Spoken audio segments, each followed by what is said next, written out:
여러분은 지난 한 주간은 어떻게 지내셨습니까? 비전 수련회가 남아있지만 여름 사역의 큰 산을 넘은 수련회와 선교를 넘은 저에게는 이번 한 주는 쉼이 있는 한 주였고요. 또 특별히 저의 삶을 돌아보고 재정비하는 시간이었습니다. 그래서 오늘 말씀은 이러한 맥락에서 우리 부서가 함께 올 한해 사실 원띵이라는 가치를 들고 나아가고 있습니다. 기억하시죠? 원띵이라는 가치 들고 나아가는데요. 이것들을 다시 한번 재정비하고 다시 한번 더 돌아보는 시간을 갖도록 하겠습니다. 찰스 험멜이라는 사람은 우선순위를 이제 이렇게 정의하는데요. 인생에 있어서 정말로 중요한 것을 순위를 매길 때 이렇게 매긴다고 합니다. 첫 번째, 우선순위 1순위는요 이런 겁니다. 긴급하고 중요한 일. 내 인생에 있어서 긴급하고 중요한 일이 1순위라는 거죠. 2순위는 이겁니다. 긴급하고 중요하지 않은 일. 3순위, 긴급하진 않지만 중요한 일. 4순위, 긴급하지도 않고 중요하지도 않은 일. 자, 여러분에게 한 가지 질문을 던지겠습니다. 지금 여러분에게 가장 긴급하고 중요한 일은 무엇입니까? 제가 10초 드릴 테니까요. 한 가지만 생각해 볼까요? 시작. 생각하셨죠? 가장 긴급하고 중요한 거 한 가지씩 생각하셨을 줄 믿습니다. 근데 여러분 어떤 일들을 생각하셨나요? 아마 취업을 앞두고 있는 지체들은 취업이 가장 긴급하고 중요한 일이라고 생각했을 것입니다. 또 혹은 학업이나 또 회사를 다니고 있는 지체들에게는 쉼이나 휴가가 가장 긴급하고 중요한 일이다라고 생각했을 것입니다. 여러분이 방금 떠올린 그것은요, 여러분의 삶을 뒤흔들고 여러분의 삶에 가장 영향력을 끼치는 일입니다. 그런데 여러분 혹시 가장 중요하고 긴급한 일로 예배나 신앙을 생각하신 지체가 있습니까?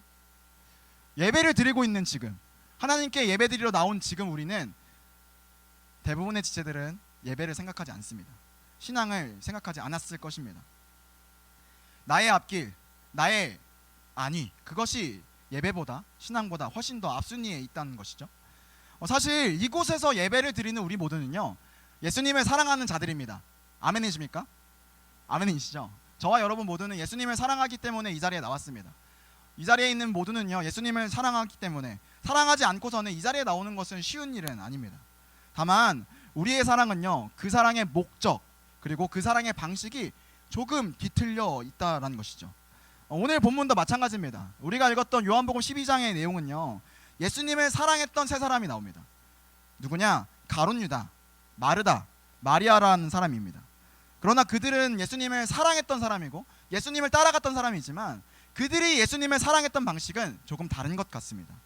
왜냐하면 그들의 중심 가운데는요 다른 마음들이 있었기 때문이죠. 오늘은 이 세 사람의 모습을 보면서 우리에게 가장 중요하고 가장 급한 것이 무엇인지 다시 한번 떠올리고 그것을 재정비하는 시간이 되었으면 좋겠습니다. 또 특별히 예수님을 향한 우리의 사랑이 온전해지는 오늘 이 시간이 되었으면 좋겠습니다. 자, 그렇다면 이 세 사람의 사랑을 한번 살펴볼 텐데요. 첫 번째 사랑입니다. 우리 가룟 유다의 사랑인데요. 한번 읽어보도록 하겠습니다. 시작. 첫 번째, 가룟 유다의 사랑은요 자기 중심성의 사랑입니다. 오늘 장면은 이러합니다. 요한복음 11장에 어떠한 내용이 있냐면 죽은 나사로를 예수님께서 부활시키는 놀라운 기적을 행하시는 장면이 나옵니다. 그리고 나서 나오는 이 12장은요 죽은 나사로, 그 부활한 나사로를 축하하는 이 피로연과 같은 파티가 열리는 현장인 거죠. 예수님께서는 이제 이곳에 오셔서 이제 제자들과 또 나사로와 많은 사람들과 함께 그 부활의 기쁨을 나누고 계셨습니다. 그런데 문제는 이 장면 가운데에 한 명의 여인이 돌발 행동을 하는 거죠. 바로 마리아라는 인물인데요. 이 마리아라는 사람이 갑자기 나타나서 예수님의 발에 비싼 향유를 붓고 이제 그것을 평가하는 장면이 바로 오늘 본문의 내용입니다. 오늘 우리가 살펴보는 가룟 유다도 마찬가지로 이 장면을 평가하고 있습니다. 그런데 그는 어떤 사람입니까? 그의 이야기를 보면 그가 어떻게 평가하고 그가 어떤 마음을, 어떤 중심을 갖고 있었는지 살펴볼 수 있습니다. 우리 4절부터 5절까지의 말씀을 함께 읽어보도록 하겠습니다. 시작.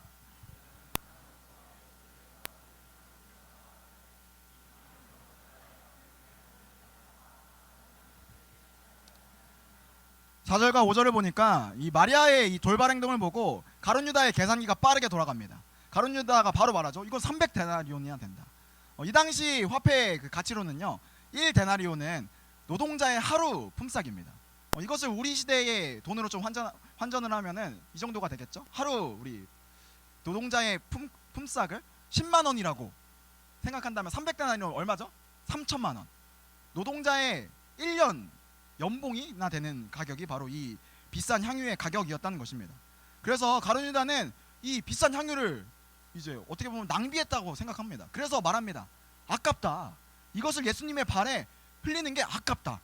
오히려 이것을 가지고 이 3천만 원이나 되는 가격을 가지고 돈을 가지고 다른 어려운 사람들을 구제했더라면 정말로 많은 사람들을 섬길 수 있었을 텐데, 이렇게 이야기하는 것이 바로 가룟 유다의 마음이었습니다. 하지만 가룟 유다의 마음 가운데는요, 사실은 조금 다른 마음이 있었습니다. 자, 그의 이야기를 다시 한번 들어보죠. 6절 말씀 함께 읽어보도록 하겠습니다. 시작.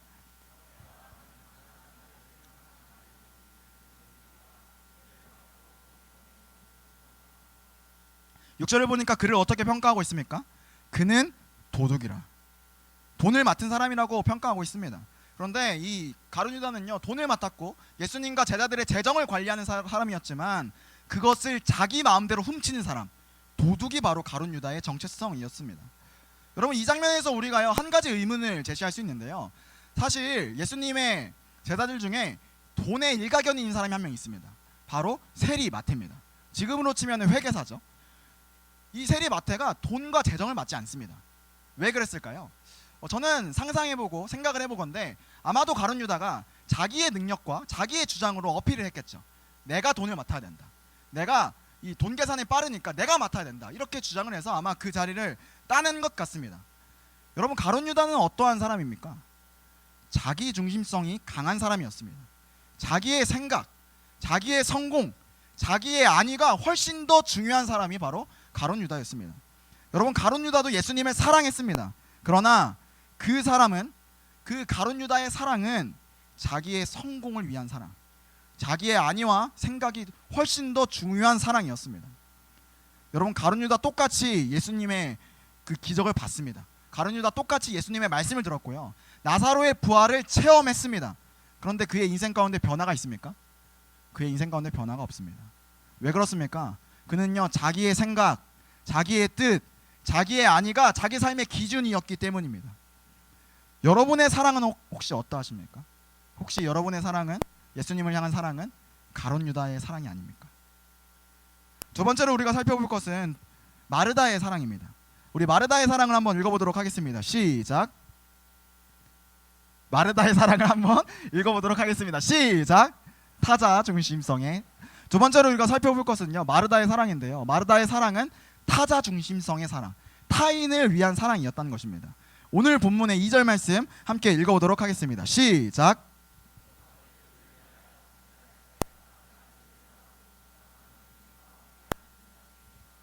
나사로의 축하 파티에서 마르다가 지금 무엇을 하고 있습니까?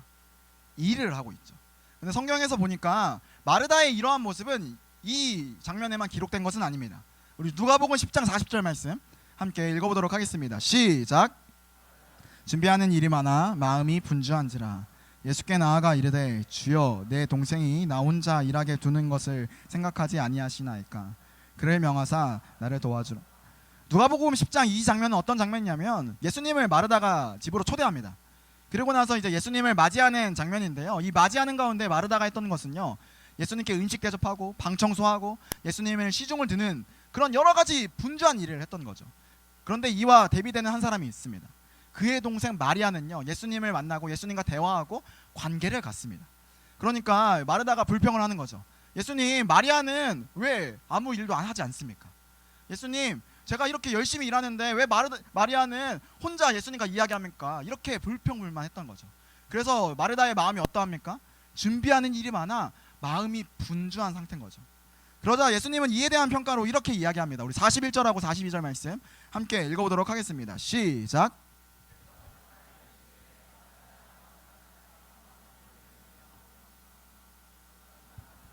혹은 한 가지만이라도, 마리아는 예수님께서 어떻게 이야기하십니까? 근심하고 염려하는 마르다야, 하나만 선택해라. 좋은 것을 선택하라고 예수님께서 말씀하고 계십니다. 여러분, 이것들을 볼 때 마르다는요, 일로 자신의 사랑을, 마음을 표현하는 사람이었습니다. 나사로의 부활을 경험한 마르다의 반응이 어떠합니까? 바로 일이었습니다. 마르다는 예수님이라는 그 대상에 집중하기보다는 일이 훨씬 더 먼저였던 거죠. 예수님을 섬기는 일이 훨씬 더 먼저였던 것입니다. 여러분, 우리의 주변에도 이런 사람 있지 않습니까? 사실 마르다와 같은 사람이 우리에게도 너무나도 필요합니다. 어떤 공동체가 돌아가기 위해서, 어떤 일이 되기 위해서는요, 마르다와 같은 사람이 필요합니다. 마르다처럼 헌신과 수고로 나아가는 사람이 분명히 필요합니다. 그런데 그러한 마르다와 같은 사람의 인생 가운데에 이러한 상황과 일만 남는다면, 이러한 상황과 일만 강조가 된다면, 또 특별히 모든 사랑의 표현이 일과 행동으로 집중된다면 그것은 건강한 사랑이 아닙니다. 마르다의 사랑의 문제점은 무엇입니까? 여러분, 사랑은 관계입니다. 다른 사람을 위하여 하는 헌신과 행동은요, 필요합니다. 하지만 그것보다 관계가 앞설 수는 없습니다. 마르다의 사랑에는요, 무언가 중요한 것이 빠졌습니다. 바로 관계가 빠졌다는 거죠. 혹시 여러분이 예수님을 사랑하는 것이 마르다와 같지 않습니까? 마르다처럼 어떤 사역과 어떤 일들로 가득 차 있지는 않습니까? 우리의 내면을 우리는 돌아볼 필요가 있습니다. 세 번째 인물입니다. 세 번째, 마리아의 사랑인데요, 우리 마리아의 사랑 크게 한번 읽어보도록 하겠습니다. 시작.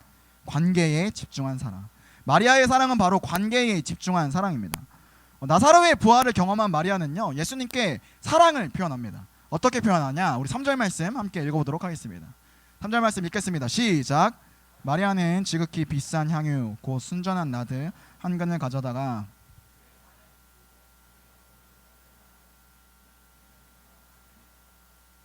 마리아의 사랑 표현 방식은 무엇입니까? 비싼 향유를 예수님의 발에 붓습니다.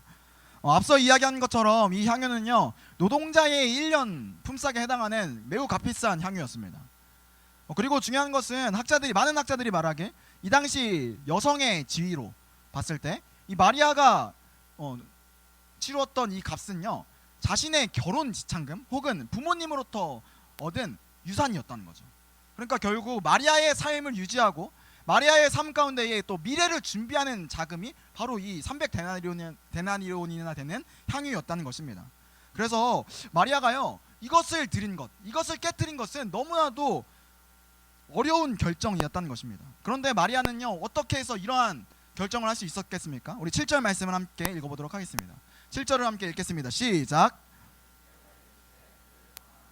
나의 장래할 날을 위하여 그것을, 이 행동을 예수님께서는 이렇게 표현하시죠. 나의 장래를 위하여서 이게 훌륭한 일이다. 나의 장래를 나를 위하여서 그것을 간직하라고 이야기하십니다. 여러분, 마리아가 이러한 행동을 한 이유는 바로 이러합니다. 나사로의 죽음 때 마리아가 들었던 한 가지 이야기 때문입니다. 우리 요한복음 11장 25절 말씀 함께 읽어보도록 하겠습니다. 시작.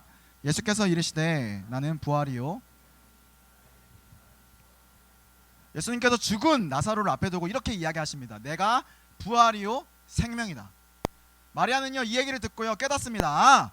예수님이 부활이시구나, 예수님이 생명이시구나, 예수님께서 이전에 하신 말씀들이 깨달아지기 시작했던 것이죠.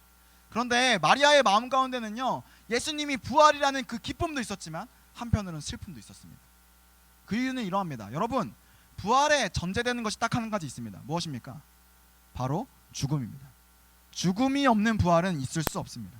마리아가요, 예수님이 부활이라는 말을 들었을 때는요, 예수님께서 죽으시겠구나, 예수님께서 십자가에 돌아가시겠구나라는 그 분명한 생각이 마리아의 마음 가운데 있었던 것입니다. 그래서 마리아가 어떻게 반응합니까? 나의 사랑하는 주님이 나를 위하여 돌아가시겠는데 내가 그분께 나의 마음을 표현하겠다, 나의 가장 소중한 것으로 예수님께 표현해야겠다는 것이 바로 마리아의 마음이었습니다. 그래서 마리아는요, 가장 급하고 중요한 것이 무엇이었습니까? 그분과의 관계, 그분에게 사랑을 표현하는 것, 그것이 바로 마리아의 마음에 있었던 사랑이었습니다. 여러분은 어떠하십니까? 예수님을 향한 여러분의 사랑은 혹시 어떤 모습이십니까? 가룟 유다입니까? 마르다입니까? 마리아입니까? 저는 이 본문으로요, 작년에 한번 설교한 적이 있습니다. 그때는요, 이 본문을 보면서 우리가 누구냐, 지금 가룟 유다냐, 마르다냐, 마리아냐, 이런 이야기를 하면서 우리의 정체성이 마리아여야 된다고 분명하게 이야기했습니다. 근데 이번 한 주간 이 본문을 묵상하면서 저의 안에 들었던 마음은요, 우리 내면 가운데는요, 가룟 유다의 모습도 있고 마르다의 모습도 있고 마리아의 모습도 있다라는 것입니다. 그것이 연약한 우리 사람의 마음이고 사랑이라는 것을 깨닫게 되었습니다. 그렇다면 우리는 어떻게 해야 합니까? 우리는요, 우리 안에 있는 이 사랑을 재정비해야 됩니다. 우리 안에 있는 이 사랑을요, 다시 한번 마리아처럼 예수님을 향한 가장 소중하고 가장 급하고 중요한 것으로 예수님과의 관계를 받아들이는 그 마음이 우리 가운데 있어야 한다는 것입니다. 그렇다면 그 방법은 무엇인가? 그것은 바로 마리아의 사랑을 통해서 알아볼 수 있습니다. 첫 번째, 마리아의 사랑의 특징입니다. 우리 한번 마리아의 사랑의 특징 한번 읽어보도록 하겠습니다. 시작. 말씀을 소중히 하는 사랑. 첫 번째, 마리아의 사랑의 특징은요, 말씀을 소중히 하는 사랑입니다. 성경에서 마리아는요, 예수님의 발과 함께 등장을 합니다. 우리 누가복음 10장 39절 말씀 함께 읽어보도록 하겠습니다. 시작.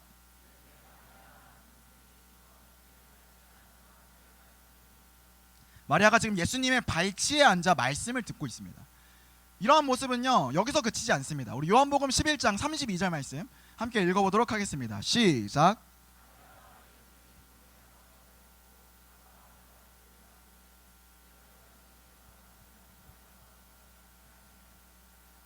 지금 마리아가 어떤 모습을 보여주고 있죠? 예수님 발 앞에 엎드려서 예수님께 말하고 예수님의 음성을 듣고 있습니다. 그리고 오늘 장면 어떻습니까? 요한복음 12장의 장면은요, 예수님의 발을 닦고 예수님의 말씀을 또다시 듣고 있는 마리아의 모습이 나옵니다. 마리아는 어떤 사람입니까? 예수님 발 곁에 있던 사람입니다. 예수님 발 곁에서 예수님의 음성을 들었던 사람입니다. 예수님을 사랑해서 예수님의 음성을 듣기 위해 그 발 앞에 납작 엎드렸던, 낮은 곳으로 갔던 것이 바로 마리아의 사랑입니다. 여러분, 사랑의 가장 최고의 표현이 무엇인지 아십니까? 사랑의 최고의 표현은요, 사랑하는 사람의 이야기를 듣는 것입니다. 그 사람의 이야기를 듣고 그것에 반응하는 것, 그것이 바로 사랑하는 사람을 향한 최고의 표현입니다. 여러분에게 묻겠습니다. 여러분 예수님 사랑하십니까? 예수님을 사랑하신다면 여러분에게 주어진 반응은 이겁니다. 예수님 발 앞에 엎드려 예수님의 음성을 듣기를 원해야 됩니다. 여러분은 매일매일 예수님의 말씀을 듣기를 원하십니까? 특별히 예수님의 말씀이 원하는 것, 예수님의 말씀이 우리의 삶을 이끌기를 원하시는 곳, 그곳으로 가기로 여러분은 결단하시겠습니까? 부탁하기는요, 우리가 마리아 같은 사랑을 하기 위해서는 예수님의 말씀을 들어야 됩니다. 그리고 그 말씀이 향하는 곳으로 우리의 삶이 향해야 됩니다. 그것이 바로 예수님을 향한 최고의 사랑의 표현인 것을 여러분 기억하셨으면 좋겠습니다. 두 번째로, 마리아의 사랑은 이렇게 압축될 수 있습니다. 우리 함께 읽어보도록 하겠습니다. 시작. 예수님을 주인으로 모셔드리는 사랑. 예수님을 주인으로 모셔드리는 사랑입니다. 우리 3절 말씀 함께 다시 한번 읽겠습니다. 시작.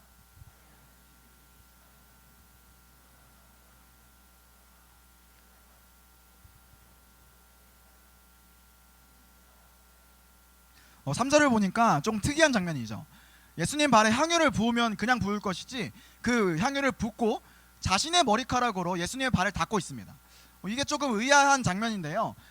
성경에서는 여자의 머리카락에 대해서 이렇게 의미를 두고 있습니다. 우리 고린도전서 11장 15절 말씀입니다. 고린도전서 11장 15절 말씀 함께 읽어보도록 하겠습니다. 시작. 자기에게 영광이 되나니 긴 머리는 가리는 것을. 성경에서 여자의 긴 머리는요, 그 여자의 영광이라고 나옵니다. 그러니까 마리아가 머리카락으로 예수님의 발을 닦은 것은요, 이런 고백이죠. 예수님, 나의 영광이 당신께 있습니다. 예수님, 내 삶의 주인은 당신입니다. 예수님, 내 삶의 가장 중요한 분은 당신입니다. 나의 가장 소중한 것이 바로 당신께 있습니다. 이것이 바로 마리아의 그 고백이, 이 머리카락으로 발을 닦은 그 고백이 바로 여기에 있다라는 것입니다. 오늘 설교를 마무리하면서요, 여러분에게 한 찬양을 소개하고 싶은데요, 바로 내 삶을 깨트립니다라는 찬양입니다. 우리 이 찬양의 가사를 한번 띄워주시고요, 함께 우리 읽어보도록 하겠습니다. 내 삶은 깨트립니다. 우리 한번 함께 읽어보도록 하겠습니다. 시작. 날 위해 십자가에서 깨트리신 사랑, 오늘도 그 사랑 내 안에 있고 주님의 사랑 날 강건하니 나 오늘도 주께 내 삶을. 우리 여기까지 읽겠습니다. 이 찬양의 가사를 보면요, 앞에 이런 구절에 나옵니다. 날 위해 십자가에서 깨뜨리신 사랑. 여러분, 마리아가 예수님께 가장 소중한 향유를 어떻게 해서 깨뜨릴 수 있었을까요? 그것은요, 예수님이 자신을 위해서, 마리아를 위해서 자기의 몸을 깨뜨리셨기 때문입니다. 예수님께서 그 자신의 그 생명을 드리기까지 자기의 몸을 깨뜨렸던 그 말도 안 되는 사랑, 그것을 보여주셨기 때문에 가능했던 것입니다. 자, 오늘 본문의 다음 장인 13장은요 이렇게 이어집니다. 예수님께서 제자들의 발을 하나하나 씻겨 주시는 거죠. 우리 그림 하나를 한번 띄워볼까요? 여러분, 이 그림을 보면요, 마리아가 예수님의 발을 씻은 것과 예수님께서 세족식 가운데 제자들의 발을 씻은 장면이 오버랩이 돼서 보여지고 있습니다. 여러분, 예수님은요 이렇게 마리아도 제자들도 우리들도 사랑하고 계십니다. 여러분, 예수님의 사랑은 무엇일까요? 요한복음 13장 1절은 이렇게 이야기합니다. 우리 함께 읽어보도록 하겠습니다. 시작. 아버지께로 돌아가실 때가 이른 줄 아시고 세상에 있는 자기 사람들을 사랑하시되. 여러분, 예수님의 사랑은 끝까지 사랑하시는 사랑입니다. 자기의 몸을, 자기의 생명을 깨뜨리기까지 사랑하시는 사랑입니다. 여러분, 마리아의 행동은요 예수님의 그 자기의 몸을 깨뜨리신 사랑, 자기의 생명을 깨뜨리신 사랑, 끝까지 포기하지 않으신 그 사랑, 그것을 닮아가려는 하나의 반응이었을 뿐입니다. 여러분, 여러분에게 가장 중요하고 급한 것은 무엇입니까? 예수님에게 가장 중요하고 급한 것은 바로 여러분, 우리의 영혼입니다. 예수님은 우리의 영혼에 가장 중요하다, 가장 급하게 너를 바라보고 있다, 예수님께서 말씀하고 계십니다. 이번 여름 우리는 나사로의 부활을 경험했던 세 사람처럼 수련회를 통해서, 선교를 통해서 예수님의 그 끝까지 사랑하시는 사랑을 알게 되었습니다. 그때의 우리의 반응은 무엇이어야 됩니까? 그때의 우리의 내면은 어떻게 예수님을 바라봐야 됩니까? 요한일서 4장 10절은요 이렇게 이야기합니다. 우리 마지막으로 이 구절을 함께 읽도록 하겠습니다. 시작. 사랑은 여기 있으니 우리가 하나님을 사랑하는 것이 아니요 하나님이 우리를 사랑하사 우리 죄를 속하기 위하여 화목제물로. 우리가 예수님을 사랑할 수 있는 이유는 예수님께서 먼저 우리를 사랑하셨기 때문입니다. 자신의 생명을 깨뜨리기까지, 자신의 삶을 깨뜨리기까지 우리를 사랑하셨기 때문입니다. 여러분, 다시 한번 묻겠습니다. 여러분에게 가장 중요하고 급한 것은 무엇입니까?